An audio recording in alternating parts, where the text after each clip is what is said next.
నమస్తే అండి అందరికీ. ఆషాఢ మాస తొలి ఏకాదశి శుభాకాంక్షలు మనందరికీ తెలియజేసుకుంటున్నానండి. అందరం బాగుండాలి, మనందరిపైన శ్రీకృష్ణ భగవాన్ ఆశీస్సులు ఎల్లప్పుడూ ఉండాలని మనస్ఫూర్తిగా కోరుకుంటున్నాను. ఇంకా పొద్దున్నే పూజ కూడా రాధాకృష్ణుల వారికి చేసేసానండి. అలాగే తులసి మహారాణిని కూడా తీసుకొచ్చి పూజించుకున్నానండి. ఇదిగోండి ఇలాగా ఎంత చక్కగా ఉందో తల్లి, బంగారు తల్లి. ఇంకా స్వామివారికి నైవేద్యంగా పేలాల పిండి, వడపప్పు, పానకం, చలిమిడి చేసి పెట్టానండి.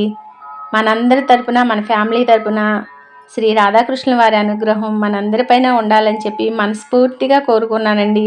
ఇదిగోండి ధూపం కూడా కొంచెంగా వేసుకున్నాను, సాంబ్రాణి ధూపం.